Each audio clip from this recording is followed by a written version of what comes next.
Gente, tudo bem?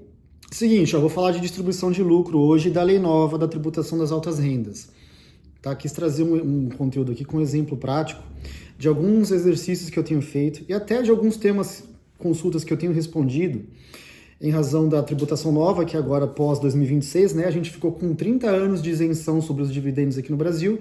Isso mudou no final de 2025, já vale para 2026. E agora tem muita coisa nova em discussão, em análise, planejamentos tributários sendo propostos, coisas que eu concordo, coisas que eu não concordo. Então vou fazer um resuminho aqui que eu acho que vai ser bem legal, vai levar informação. Quem quiser mais informações, fico à disposição, sempre deixo o meu WhatsApp aqui no início da descrição do vídeo.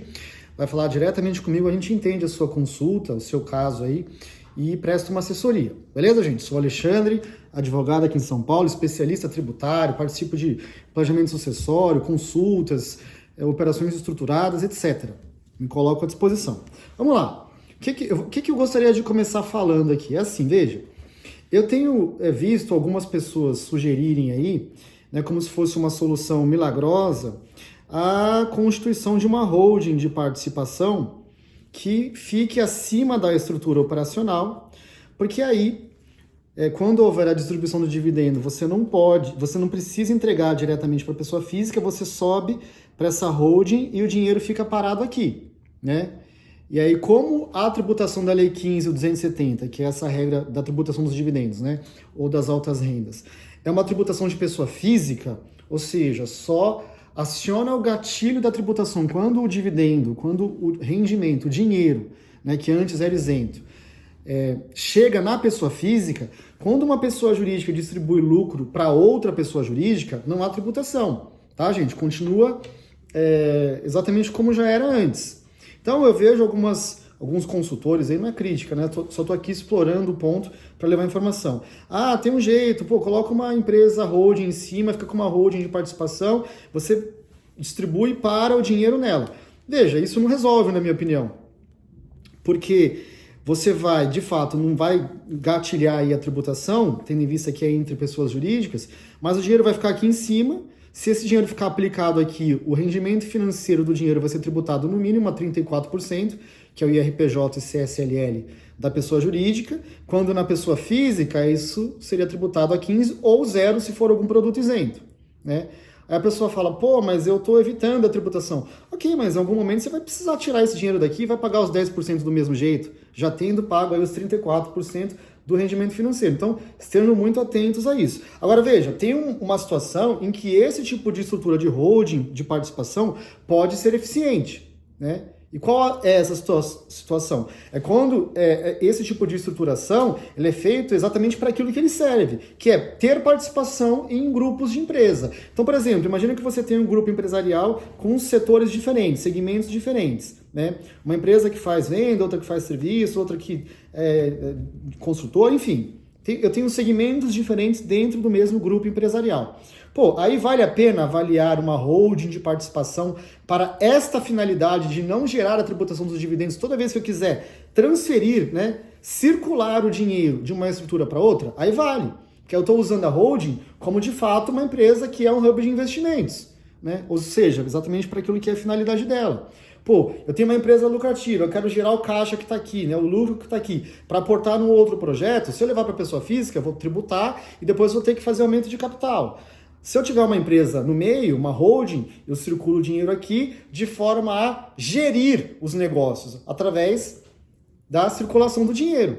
Não tenho tributação, o dinheiro não está parado aqui como aplicação financeira, né, que geraria aquela ineficiência que eu falei logo no começo, dos 34%, e eu estou usando a holding para aquilo que ela serve. Ou seja, trouxe aqui um exemplo que pode ser eficiente, né? Precisa analisar o caso a caso, tá?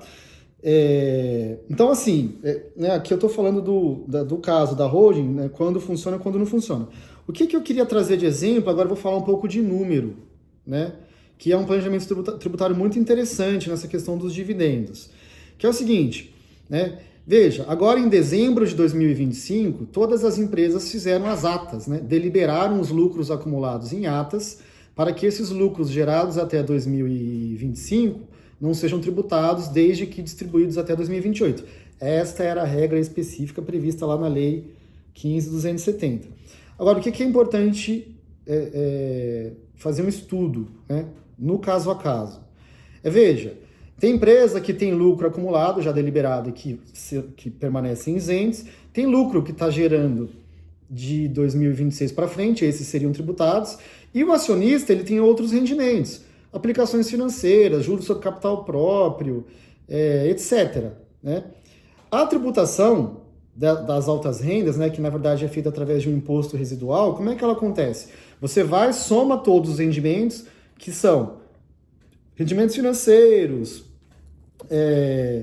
dividendos e outros, chega lá no valor X.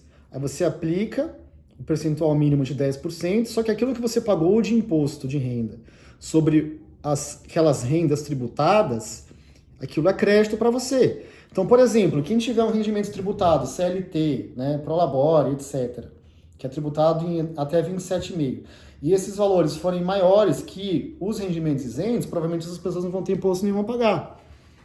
Porque o crédito, no caso 27,5%, é muito maior do que os 10% que são o imposto mínimo, imposto residual. Então, o que eu tenho feito de conta agora em 2026? Eu vou dar um exemplo aqui. Imagina que uma pessoa, ela queira tirar ela tem 2 milhões de renda no ano, tá? Sendo que 1 milhão é de rendimentos financeiros e mais 1 milhão ela tira a título de dividendos, né? O que ela pode fazer? Fazer essa conta do limite, de como usar o seu crédito no limite. Então, por exemplo, se eu tive 1 milhão de rendimentos financeiros e paguei 15% de imposto de renda retido na fonte, eu tenho um crédito de 150 mil. Aí o que eu posso fazer? Eu tenho que tirar mais 1 milhão a título de dividendos, né? Eu tiro 500 mil dos dividendos gerados em 2026, que seriam inevitavelmente tributados, e aí eu fiquei com 1,5 milhão, que o meu crédito dos rendimentos financeiros anulam esse efeito aqui dos 10% sobre 1,5 milhão, dá exatamente 150 mil. E os outros 500 mil que eu preciso de dividendo, eu vou e tiro do meu estoque de lucros isentos, já deliberados, lá pelas atas do final do ano. Então veja, eu estou chamando a atenção aqui para um exercício inteligente. Tá? Imagina o seguinte, se nesse mesmo exemplo aqui que a pessoa teve 2 milhões de rendimento no ano, ela tirou 1 milhão a título de rendimentos financeiros, ganhou, né? 1 milhão a título de rendimentos financeiros, e tirasse mais 1 milhão de dividendos gerados em 2026, o que ia acontecer é que ela ia ter uma base aqui de 2 milhões, né, de rendas totais, que vezes 10% daria 200 mil, só que ela só teria o crédito de 150 mil dos rendimentos financeiros, daria uma diferença de 50 mil para ela pagar. Né? Então, o que eu estou aqui colocando tem formas de você não pagar o imposto mínimo? Olha, até tem, dentro da legalidade, se você fizer um pouco de conta e trabalhar no limite dos créditos que você gerar. Fora isso, não tem muito jeito, pessoal. É só questão de holding de participação, se ela for usada exatamente para aquilo que serve, ou se você tiver outras formas de retirada. Por exemplo, tem muita gente que tem mútuo pendurado com pessoa jurídica, né? E vai passar bom tempo aí retornando o dinheiro que aportou sem tributação, né? Porque não há tributação sobre o recebimento do mútuo. O que haveria eventualmente os juros aí, que é uma coisa que não é nova, né? Já teria, né? Mas gera benefício na empresa, porque se for lucro real, por exemplo, tem dedutibilidade da despesa. Então, quis chamar atenção para isso aqui, porque eu estou vendo muita gente falar, qual é a saída para não tributar os dividendos? Tem que analisar, tem que fazer uma análise do caso a caso, fazer conta, entender a estrutura operacional e direcionar. Tenho que dizer, tem alguns casos que eventualmente você não tem como fugir 100%, mas você pode eventualmente amenizar, fazer um planejamento tributário aqui, né, uma questão, usar de uma estratégia para ter inteligência tributária e pagar menos imposto. Beleza? Sou o Alexandre.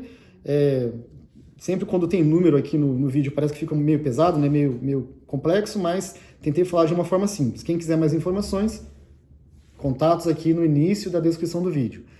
Um abraço a todos, se inscrevam no canal e até mais.